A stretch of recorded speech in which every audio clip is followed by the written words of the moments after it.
আমরা সারাদিনের কাজে যদি একটা লিস্ট বানিয়ে দেখি, তাহলে আমরা খুব ভালোভাবে দেখতে পাবো যে আমরা সারাদিনে কতগুলো ভালো কাজ করেছি আর কতগুলো খারাপ কাজ বা টাইম নষ্ট করেছি। এবং এখন আমাদের সবথেকে বাজে জিনিস যেটা, সেটা হলো আমাদের হাতের মোবাইলটা।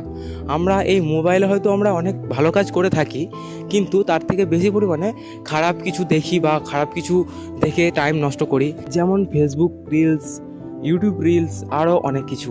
তো বন্ধুরা, আসল কথা হচ্ছে আমাদের এই মূল্যবান টাইমের মূল্য আমরা কিভাবে বুঝবো। তো চলো একটা গল্পের মাধ্যমে বোঝাই।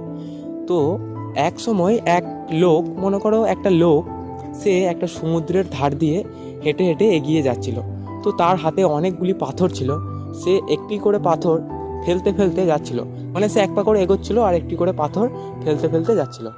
তো যখন সে তার হাতের সমস্ত পাথর শেষ হয়ে যায় ফেলতে ফেলতে, এবং তার হাতে একটি মাত্র পাথর পড়ে থাকে, তখন সে সেই পাথরটির দিকে তাকিয়ে দেখে যে সেটি একটি ডায়মন্ড ছিল।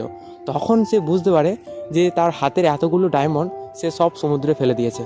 তো বন্ধুরা, ঠিক তেমনই আমাদের কাছে আমাদের নিজেদের সময়, আমরা হয়তো এখন সময়ের মূল্যটা বুঝতে পারছি না, কিন্তু এমন এক সময় আসবে যখন 1 সেকেন্ড সময়ের জন্য তুমি অনেক কিছু করে ফেলতে পারবে, বা 1 সেকেন্ড সময়ের জন্য তোমার জীবনে হয়তো অনেকখানি প্রভাব পড়ে যাবে।